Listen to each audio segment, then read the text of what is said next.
और इनके जीवनी में लिखा है कि ये तो नासवान है, इनकी जन्म मृत्यु होती है, दुर्गा इनकी माता है और ये ब्रह्म इनका पिता है, ज्योतिर्मय। ये देखिएगा जीवनी, ब्रह्मा विष्णु महेश की जीवनी है। ये वही देवी भागवत गीता प्रेस गोरखपुर से प्रकाशित, संपादक हनुमान प्रसाद पोदार, चिमनलाल गोस्वामी। और देखना इस पे 123 पृष्ठ पे तीसरा स्कंद 123 पृष्ठ पे विष्णु जी अपनी माता दुर्गा की महिमा गा रहे हैं और अपनी सतीथि बता रहे हैं। तुम शुद्ध स्वरूपा हो, ये सारा संसार तुम्ही से उद्भासित हो रहा है। मैं ब्रह्मा विष्णु, मैं माने विष्णु, ब्रह्मा और शंकर, हम सभी तुम्हारी कृपा से विद्यमान हैं। हमारा आविर्भाव मन जन्म, तिरोभाव मन मृत्यु हुआ करता है। केवल तुम ही नित्य हो, जगत जननी हो, प्रकृति और सनातनी देवी हो। ये प्रकृति शब्द भी याद रखना, आपका गीता जी में काम आएगा। जो 14वें अध्याय में दास आपको बताएगा कि प्रकृति से उत्पन्न तीनों गुण, रजगुण ब्रह्मा, सतगुण विष्णु, तम गुण शिव जी, ये जीव को कर्मानुसार फंसाए रखते हैं। प्रकृति माने दुर्गा, 14वें अध्याय के 3, 4, 5 श्लोक में लिखा है कि प्रकृति मेरी पत्नी है, मैं पति हूं इसका, इसके पेट में जीव स्थापित करता हूं जिससे सब जीवों की उत्पत्ति होती है। विष्णु जी कह रहे हैं कि मैं ब्रह्मा और शंकर, हम सभी तुम्हारी कृपा से विद्यमान है। हमारा आविर्भाव मन जन्म, तिरोभाव मन मृत्यु हुआ करता है। केवल तुम ही नित्य हो, जगत जननी हो, प्रकृति और सनातनी देवी हो। इसी का समर्थन भगवान शंकर कहते हैं। भगवान शंकर बोले, देवी यदि महाभाग विष्णु तुम्ही से प्रकट हुए हैं यानी उत्पन्न हुए हैं, तो उनके बाद उत्पन्न होने वाले ब्रह्मा भी तुम्हारे ही बालक हुए। फिर मैं तुमको लीला करने वाला शंकर क्या तुम्हारी संतान नहीं हुआ? इति सिद्धम के ब्रह्मा विष्णु महेश नासवान है, दुर्गा इनकी माता है। मुझे भी उत्पन्न करने वाली तुम ही हो शिवे। संपूर्ण संसार की सृष्टि करने में तुम बड़ी चतुर हो। इस संसार की सृष्टि, स्थिति और संहार में तुम्हारे गुण सदा समर्थ हैं। उन्हीं तीनों गुणों से उत्पन्न हम ब्रह्मा विष्णु एवं शंकर नियमा अनुसार कार्य में तत्पर रहते हैं। इससे सिद्ध हो गया रजगुण ब्रह्मा, सतगुण विष्णु, तम गुण शिव जी। और ये केवल नियमित काम कर सकते हैं, जैसा वर्क डन, इसमें कोई परिवर्तन ये नहीं कर सकते। इस पवित्र पुराण के इन चंद पंक्तियों ने ये स्पष्ट कर दिया, 4 कंसेप्ट क्लियर कर दिए। एक तो ये है कि ब्रह्मा विष्णु महेश नासवान, इनकी जन्म मृत्यु होती है। दूसरा ये हो गया कि दुर्गा इनकी माता है। तीसरा ये हो गया कि रजगुण ब्रह्मा, सतगुण विष्णु, तम गुण शिव जी है। और चौथा ये हो गया कि ये केवल जैसा जिसने कर्म किया है उतना ही आपको दे सकते हैं, उसमें कोई परिवर्तन नहीं कर सकते। ये पाप नाश नहीं कर सकते, प्रारब्ध में परिवर्तन नहीं कर सकते। केवल कबीर देव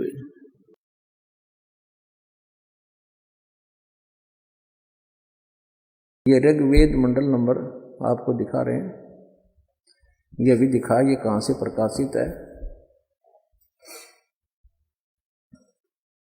सार्वदेशिक आर्य प्रतिनिधि सभा, महर्षि दान भवन, रामलीला मैदान, नई दिल्ली 2 से।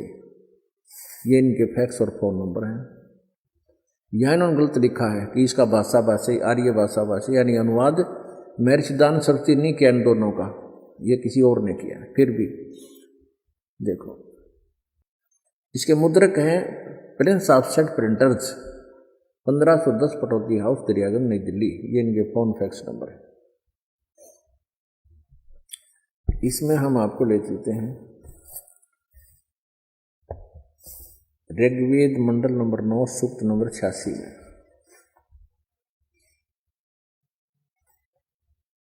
और 26 मंत्र ये क्या बताता है कि यज्ञ करने वाले यजमानों के लिए परमात्मा, यज्ञ माने धार्मिक अनुष्ठान, शास्त्र अनुकूल करने वाले यजमान माने भक्तों के लिए परमात्मा, सब रास्तों को सुगम करता हुआ उनके विघ्नों का मर्दन करता है, उनके संकटों का नाश कर देता है और उनको पवित्र करता हुआ और अपने रूप को, यानी साकार है ना भगवान, इनके शब्दों में अपने रूप को सरल करता हुआ वह कांति में परमात्मा सर्वज्ञ लिखा। कवि, हम इसको कबीर देव, वो कबीर देव विद्युत के समान यानी बिजली की तरह क्रीड़ा करता हुआ वर्णीय पुरुषों को यानी श्रेष्ठ आत्माओं को प्राप्त होता है, मिलता है। अपुण्य आत्माओं ये स्पष्ट हुआ कि वो परमात्मा जो सत साधना करते हैं उनके सब उनके रास्तों को सुगम करता है, उनकी बाधाओं को टालता है और उन पर आने वाले संकटों का निवारण करता है। वो परमात्मा कबीर देव है। वो कबीर देव, जैसे कवि, अब कबीर देव, हम इसको कबीर देव माने परमेश्वर, और हम कबीर जैसे संस्कृत में क्यों कबीर है, कबीर देव है। जैसे ऋग्वेद मंडल नंबर 9 और सूक्त नंबर 20 का मंत्र नंबर 1 में कबीर देव लिखा है, ये देखिएगा।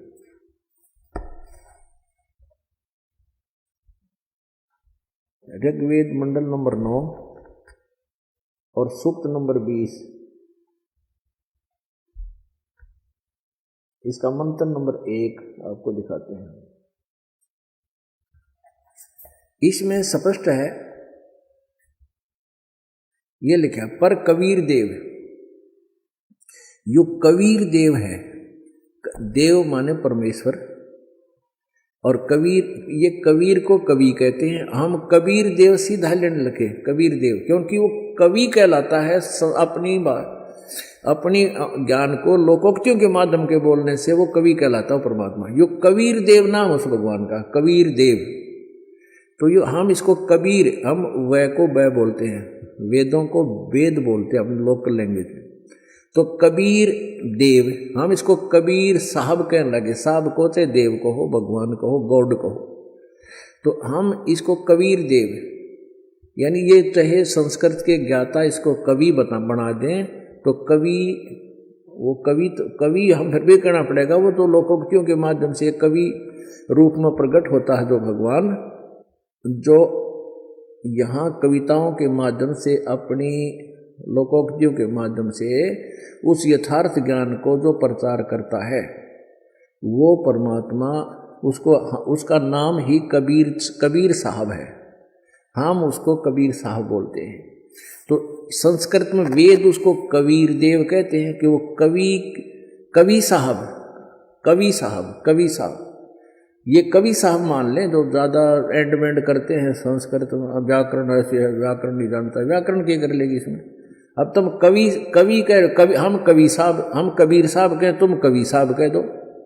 वो जो परमात्मा लोकोक्तियों के माध्यम से आकर के ज्ञान देता है, कविताओं के माध्यम से एक प्रसिद्ध कवि की उपाधि भी पाता है, वो पूर्ण परमात्मा है। वो बनारस में आया था। हम वो कहते हैं वो ही है वो कबीर देव। तो जिसने तुम कवि को हो, हम उसने कबीर साहब कहा। हाँ, इतनी सी बात है। अब ऋग्वेद मंडल नंबर 9 देखिएगा। ऋग्वेद मंडल नंबर 9 सूक्त नंबर 86 का मंत्र नंबर 26 आपने पढ़ लिया। 86 का मंत्र 26 पढ़ लिया कि यज्ञ, ये देखो यहाँ भी कबीर अत्यो, यहाँ भी कबीर लिखा है। ये कबीर देव है, कबीर अत्यो। हम इसको कबीर देव कहने लगे, कबीर साहब है। इन्होंने इसका अर्थ यहाँ लिख लिया, संधि छेद कबीर कर दिया, कबीर ही। हम इसको कबीर देव लिख दें यहाँ पर, वो कवि साहब है, कबीर साहब, नथिंग एल्स। यज्ञ करने वाले यानी धार्मिक अनुष्ठान करने वाले यजमान माने भक्तों के लिए परमात्मा सब रास्तों को सुगम करता हुआ, यानी उनके सब दुखों का, उनके रास्ते खोल देता है भक्ति के। उनके विघ्नों को यानी संकटों को मर्दन करता है। सत्साधना करते हैं उनकी, और उनको पवित्र करता हुआ और अपने रूप को परमात्मा साकार है अपने रूप को, क्योंकि सतलोक में उसका रूप बहुत तेजों में है, एक रोमकूप में करोड़ सूर्य करोड़ चंद्रमा मिला दी, इतना तेज है उनका, लेकिन उसको हल्का तेज पुंज का बनाकर, तेज पुंज अलग से रूप बनाकर, हल्का रूप बनाकर अपने रूप को सरल करता हुआ, यानी हल्का तेज पुंज का रूप बनाकर वह कांति में परमात्मा, वो कबीर देव, कबीर यो कवि लिखे ना, हम इसको कबीर देव कहें, वो कबीर देव विद्युत के समान क्रीड़ा करता हुआ वर्णीय माने श्रेष्ठ पुरुषों को, अच्छी आत्माओं को प्राप्त होता है। अब यहां थोड़ा सा और कंसेप्ट क्लियर करते हैं इन्हीं के द्वारा। जैसे कहीं पर यजुर्वेद की महिमा गाई जा रही हो, लिखी हुई हो, तो वहां केवल यजु भी लिखा हो, यजुहु, तो वो भी यजुर्वेद ही समझा जाता है। जैसे इसमें यजुर्वेद है, ये यजुर्वेद है, ये ऊपर लग रहा है, इसको यहाँ दो अपसर्ग लगा के अलग अलग कर सकते हैं, यजुर्वेद, यजुहु कहते हैं इसको। लेकिन इसका भी ये देखिएगा, यजुर्वेद ये महर्षि दानव सरस्वती ने अनुवाद किया है कंप्लीट, पूरे 40 अध्याय, 40 के 40 अध्याय का। ये कहाँ से प्रकाशित है? वही सार्वदेशिक आर्य प्रतिनिधि सभा 2/5 महर्षि दानंद भवन, रामलीला मैदान, नई दिल्ली, ये दूरभाष है। ये यजुर्वेद आर्य भाषा भाष्य महर्षि दानंद सरस्वती कृत। मुद्रक है प्रिंस ऑफसेट प्रिंटर्स, 1510 पट ऑफ दी हाउस, दरियागंज, नई दिल्ली से। इसके 36 नंबर अध्याय में ये कंसेप्ट क्लियर होता है जो दास करना चाहता है। ये है षट्त्रीसा अध्याय आरंभ, ये 36वां अध्याय, 36 से यानी 36, 36 माने 36। इसका प्रथम मंत्र है, इसमें रचम वाचम परपधे मनो यदु, ये यदु शब्द है। इसका अनुवाद करते समय स्वामी जी ने खुद ही यहाँ पर कंप्लीट किया, यहाँ केवल यजु लिखा है, ये देखना, यहाँ पर अनुवाद करते समय ये केवल यजु शब्द है, यजु मूल संस्कृत में, तो इन्होंने यजुर्वेद लिख दिया। ये बिल्कुल ठीक है, क्योंकि अगर ये नो नहीं लिखेंगे तो इस यजु का अर्थ क्या करेंगे? ये समझाना पड़ेगा कि यहाँ केवल यजुर जो लिखा है ये यजुर्वेद की तरफ संकेत है, ये यजुर्वेद के विषय में जानकारी है। तो यजुर्वेद, अब जैसे आपने ये ऋग्वेद मंडल नंबर 9, ये देखिएगा, ऋग्वेद मंडल नंबर 9 सूक्त नंबर 86, यहाँ देखना, और इसका ये 26 नंबर मंत्र आपने देखा, इसमें लिखा है कि निर्जनम हरियत है कबीर अति। इस कबीर का इन्होंने ऐसे लिख दिया, यो कवि बना दिया, कवि ही। हम इसको कबीर देव लिख दें, यहाँ पर कबीर देव, वह ही लिखें और कबीर देव लिख दें। जैसा कि आपने यहाँ देखा ऋग्वेद मंडल नंबर 9 सूक्त नंबर 20 के मंत्र नंबर 1 में ये लिख रहा है क्या? कबीर देव। तो हम इसको ऐसे ही लिख दें,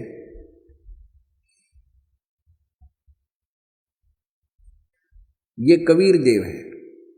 हम इसको यहां भी इन्होंने इसको कवि को 2 भागों में बांट दिया, ये कवि मेधावी कर दिया, वह परमात्मा कवि का अर्थ कर दिया मेधावी है, कोई बात है, कवि का अर्थ मेधावी हो अगर वो परमात्मा कबीर देव है, यो कबीर देव, ये लिखना चाहिए था, वह कबीर देव है।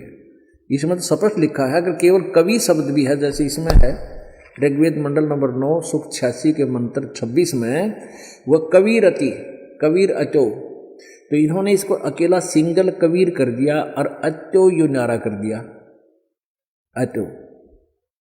तो यहां हम लिख दें वह कबीर देव है।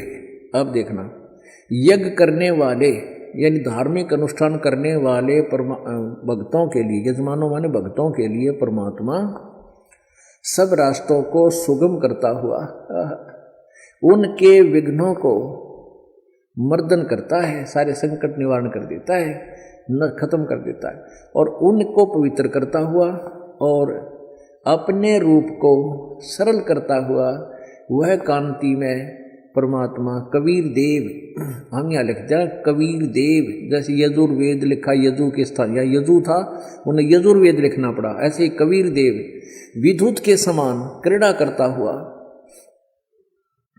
वर्णीय पुरुषों को, श्रेष्ठ आत्माओं को, अच्छी आत्माओं को प्राप्त होता है, मिलता है। कहाँ रहता है वो? 27 में लिखा है, गणना नहीं यहीं से पढ़े, जो परमात्मा ध्रुवलोक के, ये प्रकाश पुंज परमात्मा, यानी तेज तेज तेज पुंज का भगवान है वो, तेज पुंज कहो चाहे प्रकाश पुंज कहो, जो परमात्मा ध्रुवलोक के तीसरे पृष्ठ पर विराजमान है, जो वहाँ रहता है तीसरे पृष्ठ पर, वहाँ से चलकर आकर मिलता है, प्रकाश रूप है।